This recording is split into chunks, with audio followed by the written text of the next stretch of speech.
Yeah, no, I'm flipping through one of your cookbooks. I've got a bunch of them here. They're Thank just you. absolutely beautiful. You've done such a good job from the beginning. I love that every recipe has a picture next to it. Some cookbooks don't have that. I really appreciate that. And I Mhm. remember these were the first cookbooks that I remember seeing come to mainstream places like Costco. It all of a sudden was this thing that like people were becoming more aware of, and your cookbooks help make that a lot more accessible to people. Oh, thank you. I remember getting a picture that my parents sent me.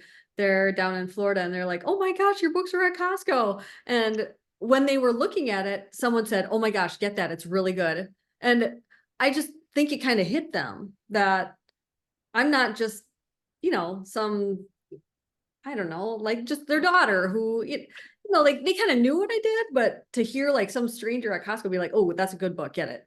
Right? Yeah. It was kind of like, boom. So cool. Yeah. That's so cool. I love that. I did want to start this conversation about talking about your kids. Craig and I also spoke a little bit about your kids.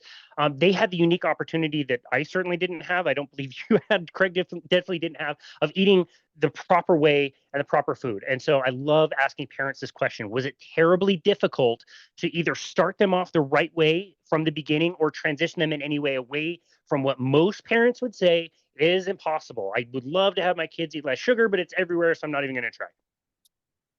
No, because they don't have any money. They don't have a car. They can't drive. They eat what I make, and what I make is really delicious. So it wasn't like there was no. Here's the thing, though. I'm going to be honest with you. They were probably starving, and so they were really grateful to get food. You Mm, know what I'm saying? Like yeah. I might cry, but it was the truth. Wow. Um, like I remember my oldest. He would hold food in his mouth for a very long time because in Ethiopia that they didn't have a lot. So he would like hold it because he thought that the flavor would, only last for a little bit. And it's like, oh man, we're so lucky to have food in abundance, but yet we take it to the point of abuse, you know what I'm saying? But yeah, it was definitely like a transition teaching him that food will always be there because meals were very stressful. Like one of them was very happy, but one child would scream for more food, even though I knew that little belly was stuffed full.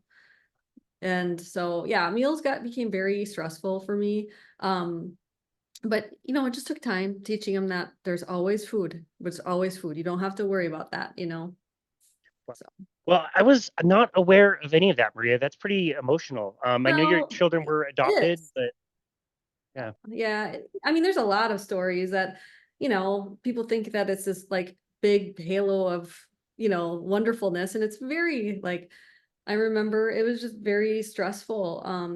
And I just wanted to, the love was there, we all of that, but it was just everything was a transition. They never were in a car before, so that was scary. And then in Ethiopia, they don't have car seats, so you get to hold them in your lap. But then you get to the United States, you land from the plane and you have to put them in a car seat in the back. And like, oh my gosh, you could have heard the screams from, the next state because like, why am I strapped into this? Like, I don't get it. And we had an hour drive home. I was like, oh my gosh. So That's crazy. I've heard that a lot of places in the world look at our practices with our children and just think like, what are you doing? This is child abuse to make your kids sleep in another room or something. Is like, what are you doing? Wow, mhm. Yeah. that's crazy. Well, we adopted my brother and Oh, sister as well. My mom couldn't have kids after she had me for some reason, or they just had me and saw how I was. They were like, let's find a different route here. And I remember them saying like it didn't matter whether it was me and being their blood or adopted. They loved my brother and sister every little bit as much as they loved me. And I think that's a really special thing. They said the second we saw them, we already knew that is our family. It doesn't matter the blood. yeah, it really doesn't matter. And what's really cool is my youngest, he said he wants to adopt. So I think that whatever we're doing, like he's having a good time and he loves his family. And I thought it was interesting what you said, like that my kids are lucky to have this experience of eating healthy. We were playing a game during the holidays, and one of them was what did you do before it was cool? And so we all had to try to guess what his answer was. And his answer was, I was eating healthy before it was cool. I love And I it. was like, you are a rock star, because he is tall, he is ripped, he is like all muscle. And he just, I mean, I don't know, just, I'm so proud of him.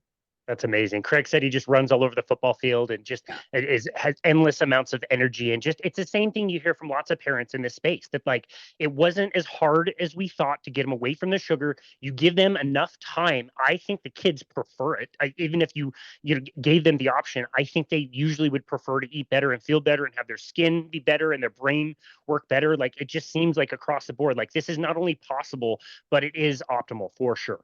Yeah, and starting young is way better, because I'm grateful that I had my hardships when I was a teenager, because now my friends are in their 40s and they're like, help Maria, and their habits are well ingrained by then. My habits were fairly new. I was able to change them quite easy. And, your children, yeah, there's going to be school, there's going to be birthday parties, and you can't stress out about that. But you can teach them, like when they come home and they don't feel good, don't yell at them. Just teach them, like, yeah, this is why we eat this way, because I want you to feel great and I don't want you to be sick. It hurts me to see you like that. And just, teach it as a learning experience.